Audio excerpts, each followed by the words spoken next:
ஒரு தமிழ் மாணவரின் இமாலய வெற்றியை கொண்டாடும் தருணம் இது.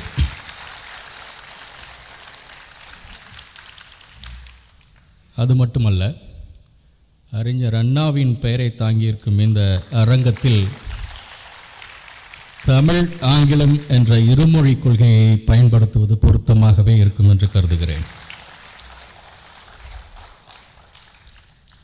Distinguished guests seated on the dais. In fact, it's a very well crafted stage wherein most of the pillars of the democracy have been seated here. At least 3 of us from the executive branch, one respected member from the judiciary, academicians, and an eminent journalist, going by your latest Twitter trends, a bold journalist.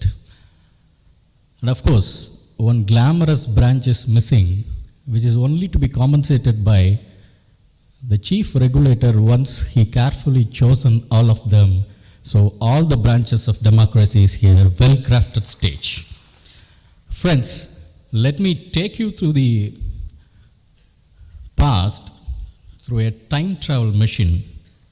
We can go back to the early last century, 95 years back.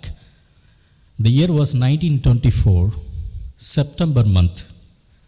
There was a well-reputed magazine being published in England, the Illustrated London News. It carried an important article during the month of September, its edition. It said, "First light on a long-forgotten civilization. New discoveries of an unknown prehistoric past in India." It was made none other than by John Marshall, then the Director General of Archaeological Survey of India. A forbidden civilization came to light 95 years back. But during the last 100 years, everyone cherished its beauty, multifaceted dimensions of that particular civilization, but the mystery remained. It's the greatest mystery of our time. அன்றிலிருந்து இன்று வரை அனைவரையும் கவர்ந்தெழுத்த அந்த சிந்துவெளி புதிருக்கு விடை தேடி பலர் முயற்சி செய்திருக்கிறார்கள். அதில் வெற்றி கண்ட முயற்சித்திருக்கிறார்கள். செழித்து வளர்ந்த ஒரு நாகரிகம், நகரம், தெரு, அழகிய தெருக்கள், கட்டிட வேலைப்பாடுகள், அழகியல் உச்சம், கட்டிடக்கலையின் நேர்த்தி அதில் தெரிகிறது. ஆனால் அதே சமயம் குழந்தைகளுக்கான விளையாட்டு பொம்மைகள் செய்வதை கூட அந்த நேர்த்தி இருக்கிறது. Is a civilization of toys. கட்டிட நேர்த்தி குழந்தைகளையும் நேசித்திருக்கிறது. கடல் கடந்த வாணிபத்திற்கு பெயர் பெற்றது சிந்துவெளி நாகரிகம். அதே நேரம் இயற்கையையும் அது வழிபட்டது, அணைத்து கொண்டது. இப்படி மிகச்சிறந்து விளங்கிய அந்த சிந்துவெளி நாகரிகம் ஏன் வீழ்ச்சி அடைந்தது? அந்த மக்கள் என்ன ஆனார்கள்? இந்த சிந்துவெளி புதிருக்கு விடை தேடி பலரும் முயற்சி செய்து கொண்டிருக்கிறார்கள். அந்த முயற்சியில் ஒரு மிக முக்கியமான ஒரு விடை தேடிய பயணத்தின் ஒரு முக்கியமான நாளில் நாம் நின்று கொண்டிருக்கின்றோம். சிந்துவெளி புதிருக்கு மட்டும் விடை காண முயற்சி செய்யவில்லை திரு பாலகிருஷ்ணன் அவர்கள்.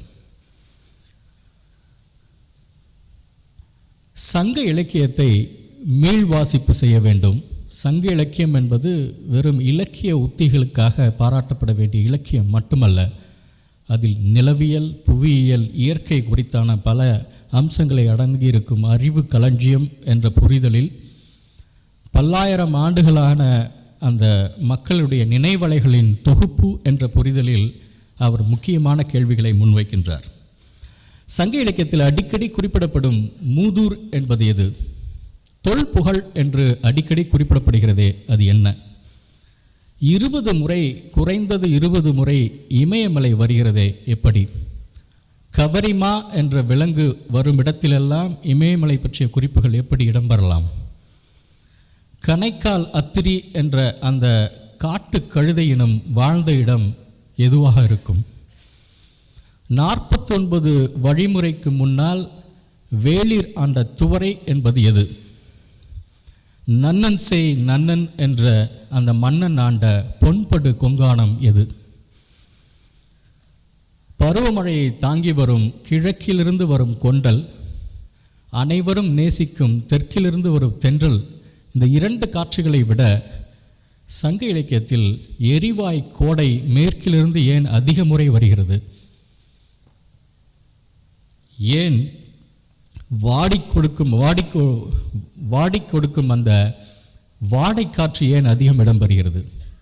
கொண்டலை விட தென்றலை விட வாடையும் கோடையும் ஏன் அதிகம் வருகிறது என்ற கேள்வியை முன்வைக்கின்றார். கேள்விகளோடு சிந்துவெளி புதிரையும் சேர்த்து இந்த பயணத்தை மேற்கொள்கிறார்.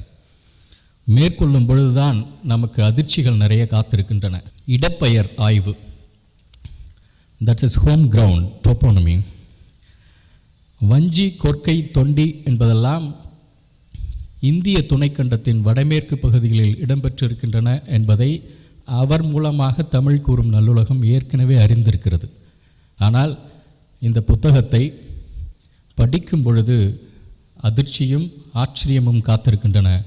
கொத்து கொத்தாக தமிழ் பெயர்கள் இந்தியாவின் வடமேற்கு பகுதியில் இருக்கின்றன. ஒரு சிலவற்றை சொல்ல வேண்டுமென்றால் மூவேந்தர்களுடைய பெயர்கள். கரிகாலன் என்ற பெயர் இடம்பெற்றிருக்கின்றது பாகிஸ்தானில். சேரன், செழியன் வாளா, பாண்டியன் வாளா, முருகன், தனிகே, பொதினே, கரூரோ, வஞ்சி என்று என்னால் அடுக்கிக் கொண்டே போக முடியும். இத்தனையும் அங்கே இடம்பெற்றிருக்கின்றது. கொத்து கொத்தாக அந்த பெயர்கள் இடம்பெற்றிருப்பது குறித்து என்ன சொல்ல முடியும்? மகாராஷ்டிரத்தில் மட்டும் வையை என்ற ஒரு பெயர் 23 இடங்களில் வருகின்றன. 23 இடங்களுமே ஏதாவது ஒரு நீர்நிலையை ஒட்டியுள்ள பகுதிகளாகவே அது இருக்கின்றன. ஏன்? பிராகுவி பலுசிஸ்தானில் பேசப்படும் திராவிட மொழியான பிராகுவி மொழியில் கல் என்ற சொல்லிற்கு நாம் என்ன பொருள் கொள்கிறோமோ அதே பொருள்தான். அது மட்டுமல்ல, குன்று, வரை என்று எங்கெங்கெல்லாம் இருக்கிறதோ அந்த இடங்களுக்கெல்லாம் சில ஆயிரம் அடி உயரத்தில் இருக்கும் இடங்களுக்குத்தான் அந்த பெயர். எப்படி இருக்க முடியும் என்று கேள்வியை முன்வைக்கிறார். ஆச்சரியம், அதிர்ச்சி, பின்னால் கொஞ்சம் பெருமிதம். இதுதான் இந்த புத்தகத்தை படித்தால் உங்களுக்கு வரக்கூடிய செய்தி. கருப்பு சிவப்பு பானைகளுடைய ஓட்டு, அந்த பானை ஓடுகளுடைய வழித்தடத்தை பின்பற்றி வருகிறார். சிந்து வழியில் தொடங்கி தென்னிந்தியா முழுக்க பரவி வைகை வழி வந்து தமிழ்நாட்டில் குடிகொள்கிறது பானை வழித்தடம். வன்னி மரம் சிந்துவெளி நாகரிகத்தில் இருப்பது இந்தியாவெங்கும் பரவி இருக்கிறது. தென்னிந்தியாவில் அது அதிகம். ஐராவத மகாதேவன் அவர்கள் குறிப்பிடுவார், துடித்து போரிட காத்து கொண்டிருக்கும் சேவல் குறித்தான சிந்துவெளி முத்திரையை பார்த்து அது கோழியூர் என்று. அதே அமைப்பில் உள்ள ஒரு கல்வெட்டு விழுப்புரம் மாவட்டம் இந்தலூரில் கிடைக்கிறது. சிந்துவெளி நாகரிகத்தில் முதன்மையாக கருதப்பட்ட தாய் தெய்வ வழிபாடு ஆதிச்சநல்லூர் வரை நீள்கிறது. சிந்துவெளி நாகரிகத்தின் பெருமை மிகு கம்பீரமான அந்த திமிழ் கொண்ட காளை இன்றும் அலங்காநல்லூரில் வலம் வருகிறது. சங்க இலக்கியம் போற்றிய செம்மை, சேயோன், செங்கல், செம்மை என அத்தனை சிவப்பு நிறமும் சிந்துவெளியில் எதிரொலிக்கின்றன. ஆகவே தான் அவர் அடிக்கடி குறிப்பிடுகிறார், சிந்துவெளி விட்ட இடமும் சங்க இலக்கியம் தொட்ட இடமும் என்று. நான் இந்த புத்தகத்தை with all humility, I can with pride I can say that I have read the book from cover to cover, of course by spending at least few hours every day for the past 15 days. With all humility, with all pride, I can say that it's a monumental work ever produced in the history of archaeology in Tamil Nadu, probably in India. 31 வருட உழைப்பு. அந்த புத்தகத்தை பார்த்தால் 300க்கும் மேற்பட்ட நூல்களை மேற்கோள் காட்டி அந்த புத்தகம் எழுதப்பட்டிருக்கிறது. 1க்கும் மேற்பட்ட பல்கலைக்கழகங்கள் பல பேராசிரியர்களை பணியமர்த்தி செய்ய வேண்டிய வேலையை ஒரு நபர் செய்திருக்கிறார். தமிழ் இலக்கிய வரலாற்றில் நிறுவனங்கள் ஆற்றிய பணியை விட தனிநபர்கள் ஆற்றிய பணி மிக மிக அதிகம். அது ஊவேசாவிலிருந்து, தாமோதரனாரிலிருந்து, வையாபுரியாரிலிருந்து, மயிலேசினி வெங்கடசாமியிலிருந்து அந்த அந்த பட்டியல் நீண்டு கொண்டே போகும். பட்டியலில் இப்பொழுது இடம் பிடித்திருக்கிறார் திரு பாலகிருஷ்ணன் அவர்கள். சங்க இலக்கியத்தை அநேகமாக நாம் மீள்வாயுசிப்பு செய்ய வேண்டும். இனிமேல் வெறும் இலக்கியத்தாக மட்டுமல்லாமல் அதை ஒரு தாவரவியல் களஞ்சியமாக, அறிவியல் களஞ்சியமாக நாம் பார்க்க வேண்டிய கட்டாயத்தை இந்த நூல் உருவாக்கி இருக்கிறது என்று நான் நினைக்கின்றேன். தொல்லியல் கண்டுபிடிப்புகளை சமூகவியல் நோக்கிலும் மானுடவியல் நோக்கிலும் நாம் இனி அணுக வேண்டும் என்பதை கோடிட்டு காட்டுகிறது இந்த நூல். அந்த வகையில் இது ஒரு மிக மிக முக்கியமான நூல். தமிழ் சமூகத்திற்கு எப்பொழுதெல்லாம் இடையூறு வருகிறதோ அப்பொழுதெல்லாம் நிறைய படைத்தளபதிகள் உருவாகி அந்த பண்பாட்டு படையெடுப்பை தடுத்து நிறுத்தவும் வெற்றி கொள்ளவும் நிறைய பேர் கிளம்பி வருவார்கள். அதுவும் குறிப்பாக மதுரையிலிருந்து கிளம்பி வருபவர்களுக்கு சற்று ஆக்ரோஷம் அதிகம். மதுரையிலிருந்து புறப்பட்ட ஒரு நபர் கலிங்கம் வென்று சிந்து சமவெளியை கவர்ந்து என்று அண்ணா நூற்றாண்டு நூலகம் வந்திருக்கிறார். நிச்சயமாக இது ஒரு மிக முக்கியமான தருணம்.